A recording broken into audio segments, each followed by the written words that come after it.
Ya, shalom. Puji Tuhan, pada malam hari ini pujian yang sudah dibawakan oleh Bro Henry sungguh memberikan kita kekuatan, memberikan kita keyakinan bahwa Bapa kita adalah Bapa yang paling mengerti apa yang kita perlukan, apa yang kita butuhkan. Kalimat terakhir dari lagu tadi, menurut rencanamu terjadilah.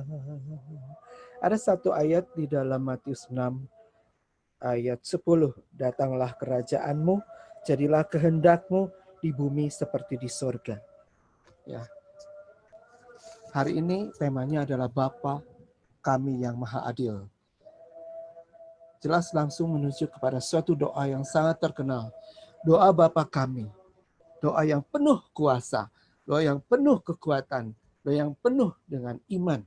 Ya, bagi kita anak-anak Tuhan yang sudah dibaptis dan percaya kepada Yesus Kristus sebagai juru selamatnya. Doa ini adalah doa yang paling sempurna.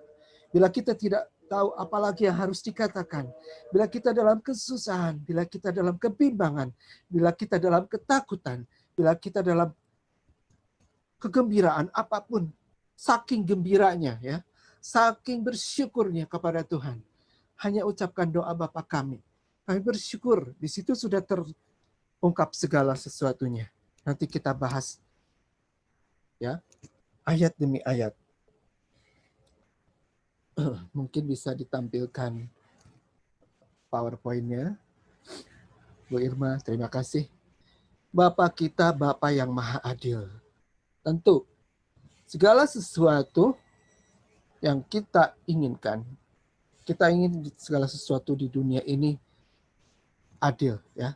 Apa yang kita dapatkan. Atau kita misalnya punya anak 2 atau 3, kita mau berbagikan satu kue yang kita punya, ya, satu kotak kue. Mungkin baru saja kita atau bulan-bulan ini kita masih makan kue bulan ya. Kue bulan itu bundar, lalu anak kita ada 3 atau orang yang hadir bersama kita ada berapa orang nih dalam pertemuan kita Zoom hari ini. Saya mau bagikan secara adil, kita potong-potong secara rata ya. Bapak kita juga Bapak yang maha adil. Dia ingin semua anak-anaknya mendapatkan segala sesuatu yang diminta oleh anak-anaknya. Tapi tentu Bapak kita tahu mana yang terbaik, mana yang tidak baik bagi anaknya. Kadang-kadang kita memaksakan kehendak kita, Tuhan, tolong saya minta ini, saya minta itu. Kok Tuhan belum jawab doa-doa saya ya? Kenapa ya? Nah, Tuhan paling mengerti kapan Tuhan harus menjawab doa-doa kita. Ya. Segala rencananya itu pasti indah pada waktunya. Doa Bapa kami adalah doa yang diajarkan Yesus kepada kita, murid-muridnya. Kita ambil dari Matius 6 ayat 9 sampai dengan 13. Di awal doa Bapa kami, kita mengatakan, Bapa kami yang ada di surga, dimuliakanlah namamu. Kita ingat, kenapa Bapa kami? Kenapa bukan Bapak saya? Bapak aku, ya, Bapakku. Karena kita semua umat di dunia ini kita sama. Ya. Kita boleh memanggil Bapak. Kita boleh memanggil Allah Bapak kita itu Bapak. Betapa hubungan dan relasi kita ini sangat dekat dengan Bapa. Itu karena Yesus juga mengajarkan kepada kita, panggillah dia Bapa kita. Bapakku, maksudnya Allah Bapa adalah Bapaknya Yesus sendiri. Kamu boleh memanggil Bapakku juga Bapa. Ya, itu tidak ada di dalam perjanjian lama ya. Bahwa Allah itu adalah Bapa yang sangat berkuasa. Allah yang jauh di langit kesekian, lalu kita manusia di bawah ya, sebagai ciptaannya kita adalah ciptaan yang paling mulia memang, yang sangat serupa dan segambar dengan rupa Allah, tapi hubungan dan relasi antara yang diciptakan dengan Sang Pencipta begitu Jaraknya begitu jauh. Tapi Yesus di dalam perjanjian baru mengajarkan kepada kita doa Bapa kami, juga pertama kali kepada para muridnya, yang 12 itu, pada para rasul, kita boleh memanggil Bapa. Kenapa Bapa kami? Karena kita semua orang-orang Kristen boleh memanggil Bapa. Allah Bapa sebagai Bapa kita, Bapa kami. Kita semua bersaudara. Kita mempunyai Bapa yang sama. Bapa rohani yang sama. Di dunia kita mempunyai Bapa secara fisik, ya, Bapak kandung, Bapak angkat, atau Bapak sambung dan sebagainya. Tetapi di akhir hidup kita, Bapa yang kekal adalah Bapa rohani kita yang paling lebih mengerti. Di dalam doa Bapa kami terdapat banyak permohonan. Di awalnya kita fokus dulu kepada Tuhan, ya. Ada 7 permohonan. Tetapi di awal doa Bapa kami kita mengatakan, Bapa kami yang di sorga, dikuduskanlah namamu. Kenapa mengatakan dikuduskanlah namamu? Bapa sudah kudus kok. Bapa memang di tempat yang tertinggi memang sudah kudus. Kudus berarti istimewa. Kita semua mengingatkan kepada kita sebagai anak-anak yang boleh memanggil Bapa, Allah Bapa di surga sebagai Bapa, begitu dekat relasi kita dengan Bapa. Sebaiknya sebagai anak-anak Allah, kita menguduskan diri kita setiap saat, setiap hari, setiap detik. Kita berbeda dengan orang-orang di dunia ini. Ya. Baik secara lahir, ya, secara spiritual, kita tidak diharapkan tidak hanyut dalam dunia ini.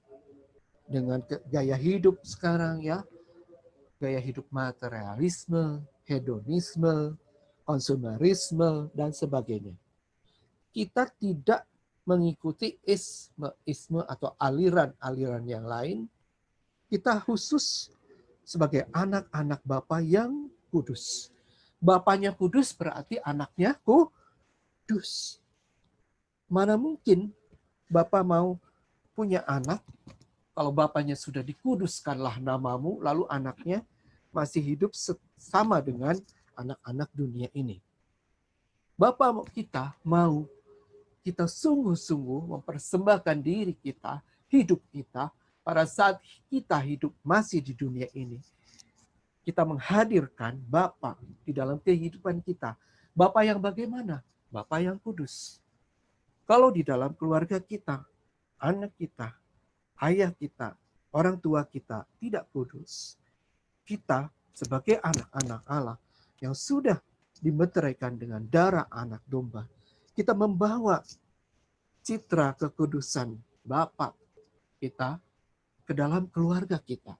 Janganlah kita ikut-ikutan dengan anggota keluarga yang lain. Mungkin kita akan diejek, mungkin kita akan ditertawakan, ya. Mungkin kita akan berbeda, pasti kita akan berbeda. Karena kita sudah disebut sebagai anak-anak Bapa yang kita mengatakan setiap hari, Bapa dikuduskanlah namamu. Berarti kudus itu hadirkan di dalam kehidupan kita setiap hari. Kita juga mau menghargai setiap orang karena mereka juga dicintai Allah. Bapak, Ibu, teman-teman sekalian yang terkasih dalam Kristus. Kita boleh melihat sekarang kalau kita membaca berita, membaca koran, melihat, ya, berita-berita yang sangat mengerikan di dunia ini. Saya tidak mau mengatakan apa, ya, tapi kita lihat sendiri, ya, apa yang dilakukan oleh orang-orang itu, ya, tidak menghargai sesamanya, ya. Yang satu melakukan hal yang tidak baik, tidak sepantasnya kepada sesamanya, ya. Lalu mau lebih peduli kepada sesama. Tahun ini, tahun Yesus Tunawisma juga, ya, masih kita laksanakan di dalam Keuskupan Agung Jakarta. Kita mau lebih peduli kepada sesama kita, terutama di sekitar kita, tetangga kita. sekitar kita ya. Bukan hanya orang-orang Katolik, tapi orang-orang yang ada di sekitar kita, tetangga kita, orang di depan rumah kita. Apakah sikap kita sudah menunjukkan bahwa kita peduli terhadap mereka? Karena Bapa peduli kepada kita. Bapa memberikan berkat, memberikan apa yang kita butuhkan. Lalu kita mendapatkan kelebihan berkat. Saya bersyukur kepada Tuhan. Walaupun saya tidak terdaftar sebagai orang Jakarta, KTP saya masih KTP Bandung, tetapi saya mendapatkan bantuan ya, misalnya yang rata seperti bantuan dari Bapak Jokowi itu nyampe juga dapat saya terima. Itu karena kebaikan dan kemurahan dari orang-orang di sekitar kita. Beberapa bulan yang lalu itu tidak ada pemerataan, ya. Masih ada nepotisme, masih ada kedekatan dan sebagainya. Tetapi sekarang di lingkungan saya sudah semua mendapatkan bantuan seperti itu. Nah, yang kaya, yang miskin, kan itu langsung bantuan bansos dari pemerintah. Itu salah satu contohnya. Kalau kita memiliki, dan saya menerima bantuan-bantuan itu ternyata berlebih, lalu kita bagikan lagi, ada orang lain itu yang ternyata yang anggota keluarganya anaknya 5, ada yang 6, yang juga sangat membutuhkan bantuan. Lalu kita bagikan. Untuk apa kita menumpuk beras misalnya di rumah kita? Nanti malah kalau kelamaan nanti berkutu ya. Lalu kita bagikan bagi orang-orang di sekitar kita supaya mereka juga dapat menikmatinya pada saatnya yang tepat. Jangan nanti sudah ada kutunya atau berasnya sudah bau ya, sudah bau apek baru kita bagikan. Itu namanya bukan peduli terhadap sesama. Itu membagikan sampah untuk sesama yang tidak layak. Jangan kita melakukan seperti itu ya. Lalu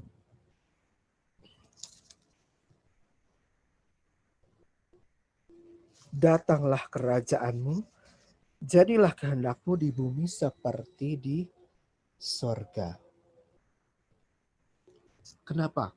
Kita mengatakan kepada di dalam doa Bapa kami, datanglah kerajaanmu. Jadilah kehendakmu di bumi seperti di sorga. Karena kita sudah jelas, anak-anak Allah, kita wajib berusaha agar kehendak Allah itu selalu terjadi di dalam kehidupan kita. Bahwa kita anak-anak Allah, menghadirkan Allah di dalam kehidupan kita, kita membawa kebahagiaan, kita hadirkan kerajaan Allah di muka bumi ini.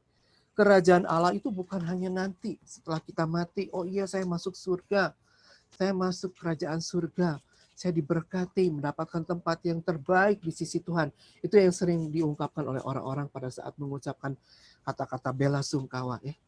Turut berduka cita. Bukan. Tapi justru menghadirkan kerajaan Allah dan jadilah kehendakmu di atas bumi seperti di dalam surga. Kita membawa kasih Tuhan, kita membagikan kasih Tuhan, kita membagikan kehendak Bapa supaya terjadi di dunia ini. Bahwa kehendak Bapa itu bukan hanya angan-angan belaka. Bagaimana caranya menghadirkan kehendak Allah? Kita lihat orang-orang sekitar kita. Kita lihat komunitas kita. Adakah orang yang sangat membutuhkan bantuan kita? Kok kayaknya teman kita yang satu komunitas di dalam komunitas kita ini, kok dia udah jarang datang ya? Jarang datang pertemuan, jarang datang ke persekutuan doa. Ada apa yang terjadi dengan dia? Di WA nggak dibalas, lalu kita kunjungi.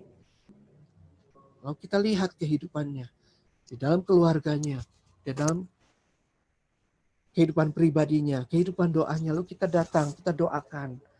Ayo dek, ayo kakak, bu, atau cici, koko. Apa yang terjadi? Kita doakan, kita dekati. Dalam satu komunitas yang besar tentu kita tidak bisa melakukan semuanya itu sendiri-sendiri. Bapak koordinator atau wakil mungkin tidak bisa melakukan. Tetapi kita bagi dalam sel-sel, kelompok-kelompok kecil. Lalu kita datangi, kita kunjungi. Oh iya, temanku satu sel ini, satu kelompok ini kok sudah 4 minggu ini nggak datang ke PD. Atau teman lingkungan kita, kok nggak datang ya? Kenapa dia nggak dengarkan firman pada saat pertemuan BKS? KAJ pertama, kedua, sampai keempat, dia nggak pernah muncul. Atau dia ikut di dalam grup, ya, kok nggak pernah kedengaran suaranya. Apakah dia sakit?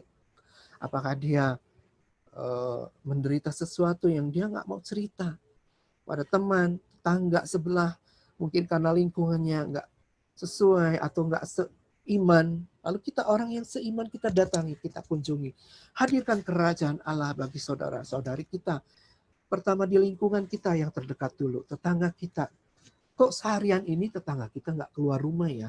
Ada apa ya? Sampai 2 hari kita lihat, biasanya kita ketemu di luar, bertegur sapa dan sebagainya. Kita peka, kita peduli kepada sesama, kita lihat, telinga kita mendengar, mata kita melihat, lalu kita cari informasi dari orang tetangga kita yang lain. Kenapa dia nggak datang? Oh, ternyata dia sakit. Kemarin dibawa ke rumah sakit ya, kemarin ini tetangga di depan rumah saya. Kok nggak kelihatan? Satu hari saya tanya, kenapa ibu itu kok nggak ada? Oh, suaminya sakit. Tiba-tiba tengah malam sesak nafas, dibawa ke rumah sakit. Seperti itu. Kita harus peka. Kita harus melihat dengan mata hati kita, dengan telinga hati kita, bukan selalu dengan fisik kita. Kadang-kadang kita juga di dalam doa, kita ditunjukkan Tuhan. Coba, tiba-tiba Tuhan mengingatkan satu orang teman kita, terlintas ya, tiba-tiba. Oh, si itu kok sudah lama ya nggak datang ya di kelompok doa kita. Nah, itu.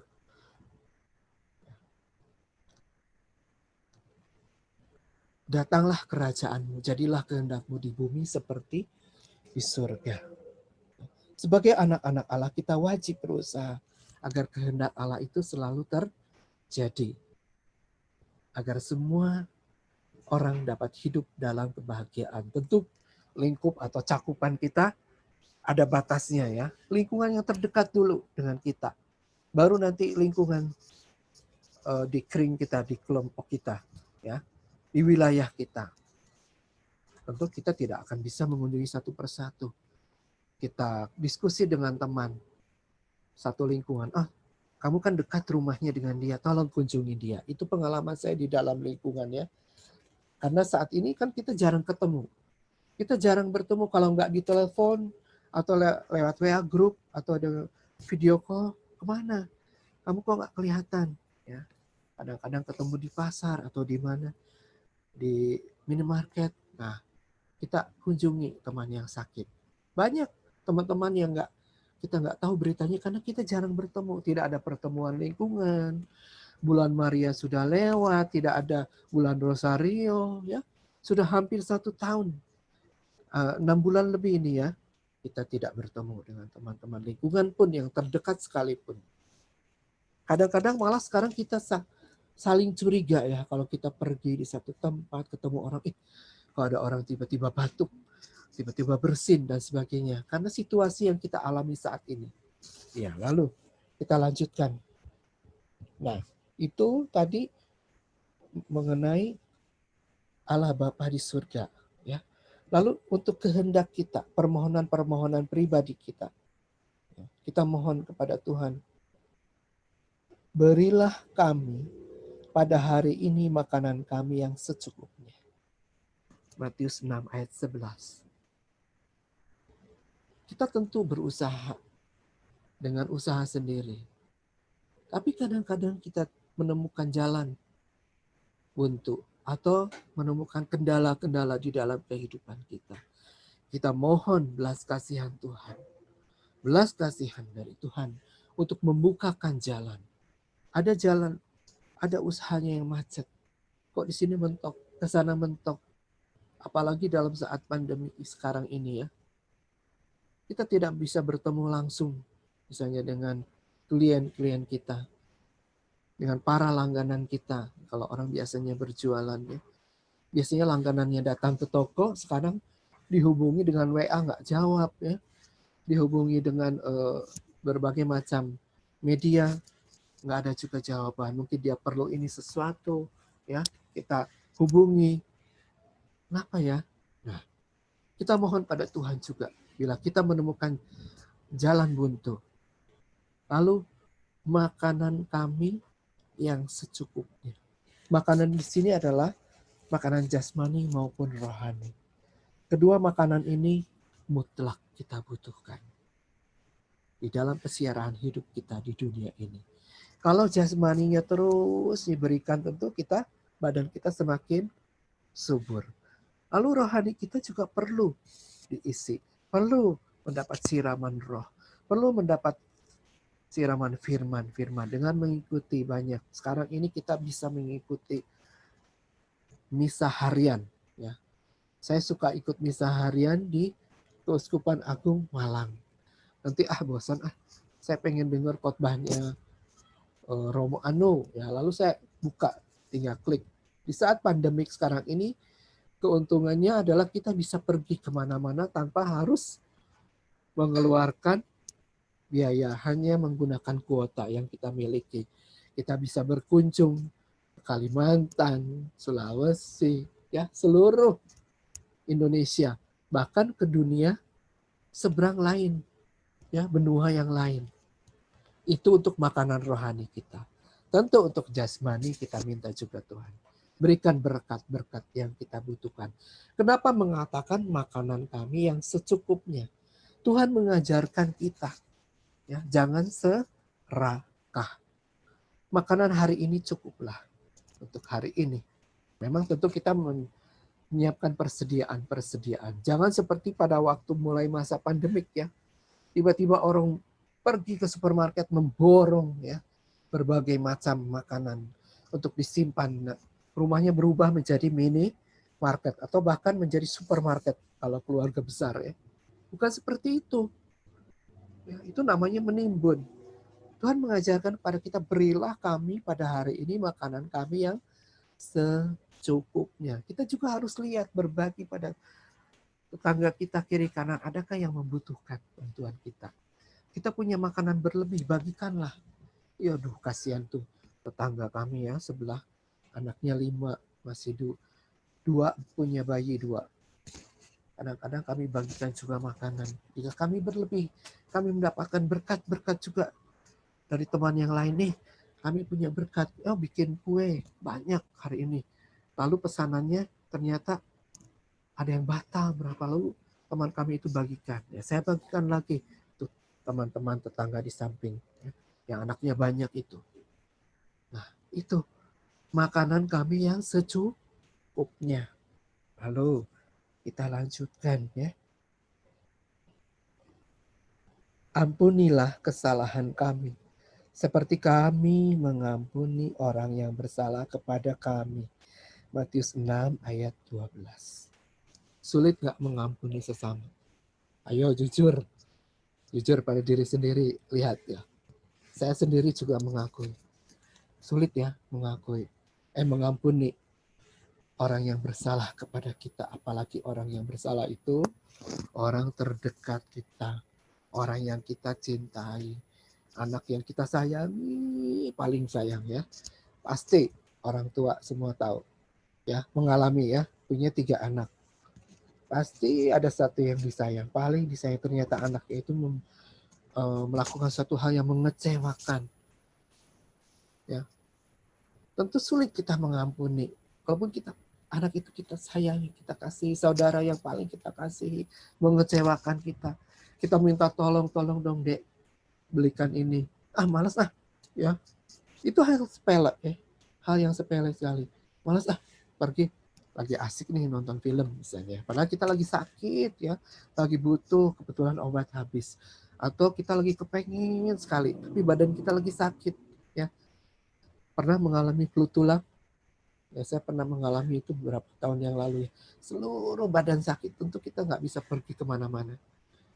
Saya minta tolong, ya, pada istri saya untuk membelikan makanan yang kita pengen sekali saat itu, ya. Nah, tapi kita nggak bisa pergi. Coba kalau dia katakan nggak mau, ya, masa bodoh. Nah, pasti kita akan kecewa. Apalagi orang-orang yang sangat kita cintai, kita sayang. Kita minta sama Tuhan, Tuhan, tolong saya, beri saya kekuatan, beri saya kemampuan, beri saya sedikit, saya kasih dari Engkau Tuhan, supaya saya boleh mengampuni dia, orang yang mengkhianati saya, orang yang memfitnah saya, orang yang mengecewakan saya, anak saya yang mengatakan hal yang jelek tentang saya, atau teman saya ya di dalam komunitas misalnya. Pernah ada yang mengalami seperti itu? Di dalam komunitasnya, difitnah, dijelek-jelekin, dan sebagainya. Lalu kita harus mengampuni. Orang itu datang pada kita. Mending kalau dia datang ya, kita lihat mukanya kesel banget ya. Aduh, pengen buang muka ya, lihat mukanya. Nah, seperti itu, minta kekuatan dari Tuhan. Tuhan tolong ya. Kristus senantiasa menampilkan wajah Bapa yang Maha Pengampun. Kita ini sudah disebut anak-anak Bapa, anak-anak Allah. Kuduskanlah namamu. Dan kita diharapkan untuk selalu kudus, kudus. Tuhan, kudus terus setiap hari. Tentu kita untuk mencapai kekudusan, kita juga harus berani, mampu mengampuni orang-orang yang berbuat salah kepada kita. Sulit? Sanggup? Bapak Ibu mulai dari sekarang mengampuni?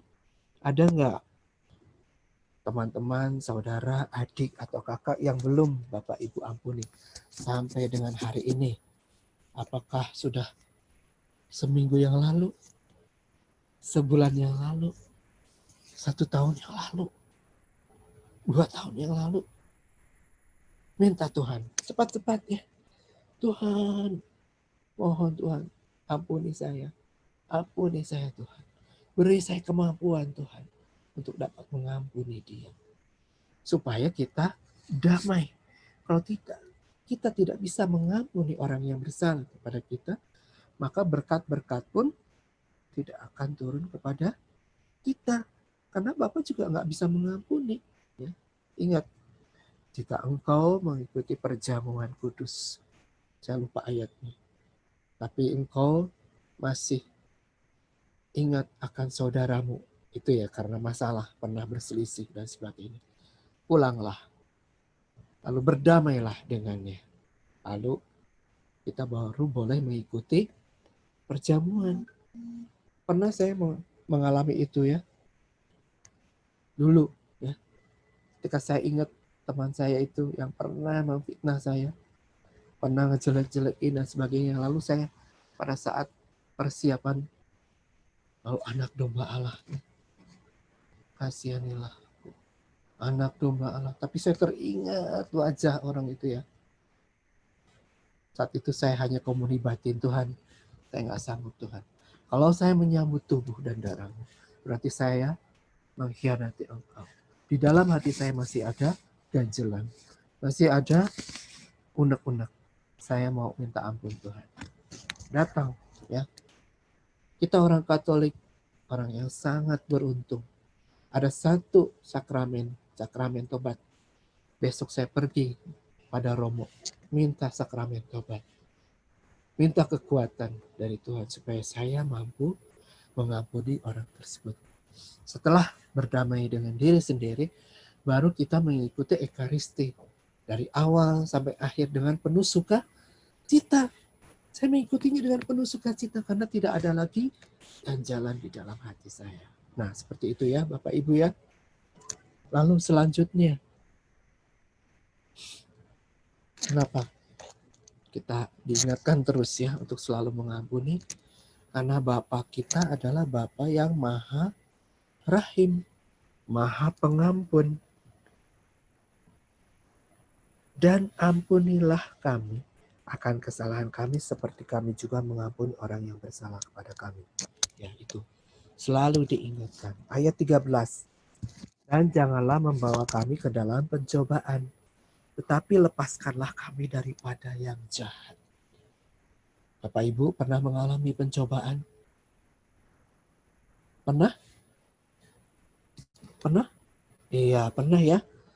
Apalagi kita kalau mau naik, kita sudah dekat dengan Tuhan, baca firman, pasti banyak pencobaan. Apakah pencobaan itu selalu datang dari Tuhan? Ada pencobaan yang datang dari Tuhan. Itu untuk ngetes kita, untuk membentuk dan mencarikan kita untuk semakin sempurna. Ya. Tuhan izinkan nggak pencobaan itu? Ya izinkan ya. Pencobaan-pencobaan itu diizinkan untuk mengetes kita, menguji kita agar kita semakin sempurna, semakin kuat, semakin tahan uji. Yesus pun juga mengalami ya pencobaan di padang gurun. Masa kita juga tidak mau melewati pencobaan itu? Kalau kita mengalami pencobaan, kita minta juga kekuatan dari Tuhan. Ada juga pencobaan yang datang dari si iblis, godaan-godaan. Ya. Dalam Yakobus 1 ayat 13, Allah tidak pernah mendatangkan pencobaan untuk menghancurkan kita. Tidak pernah. Ya. Justru segala sesuatunya itu terjadi, jika ada pencobaan memang itu harus terjadi. Supaya kita semakin sempurna. Kalau iblis memang kerjaannya selalu menggoda kita, selalu menggoda manusia. Ya, dia selalu mencari-cari kesempatan seperti singa yang mengaum-ngaum di sekeliling kita terus. Kapan kesempatannya si Hans ini ya? Lengah ya, saya mau masuk, menerkam, dan menjatuhkan dia ke dalam pencobaan. Lalu kita sudah ada di tingkat sekian, lalu kita tiba-tiba turun. Ya, karena pencobaan yang satu itu, karena kita kalah. Seperti itu. Bapak Ibu yang terkasih, mari kita semakin lebih lagi berdoa Bapa kami untuk semakin mengimani, semakin percaya kepada Bapa kita yang sangat mengasihi, mencintai kita, bahwa kita anak-anaknya sudah dikuduskannya, yang sudah diciptakan segambar dan serupa dengan Dia. Bapak ingin kita semua selamat. Ya. Pada saat hari terakhir, ketika Dia memanggil kita, kita akan mendapatkan tempat yang terbaik di sisinya. Kita ada di golongan gandum, bukan ilalang. Kita menjadi domba, bukan kambing. Ya. Kalau dalam saat paling sulit, dalam saat paling mengerikan, dalam suka dan duka, kita ungkapkan doa Bapa kami ini. Inilah adalah doa yang sangat-sangat dahsyat. Segala rangkuman doa apapun sudah terangkum di dalam doa Bapa kami ini. Kita nggak usah repot-repot berdoa apa lagi. Yang lain lagi. Kita sebagai anak-anak Tuhan, Yesus sudah mengajarkan kepada kita bahwa Bapa kita adalah Bapa yang maha adil. Dia tahu apa yang terbaik dan apa yang tidak baik bagi kita. Bapa kita tidak akan pernah menjerumuskan kita ke dalam pencobaan. Tidak akan pernah menjerumuskan kita atau kita mengalami pencobaan yang melebihi kekuatan kita. Jadi, teman-teman, Bapak Ibu yang terkasih, kita mau lebih lagi mengimani dengan mengucapkan doa Bapa kami ini perlahan-lahan. Ya, jangan seperti ada orang di belakang saya dulu ya, sebelum masa pandemik ada yang berdoa Bapa kami kencang-kencang tapi cepat sekali berdoa. Bapa kami yang ada di surga dimuliakan nama-Mu. Memang kita hafal doa Bapa kami. Tapi coba lebih diimani, dihayati, diungkapkan kalimatnya satu persatu terus ya. Seperti itu. Demikian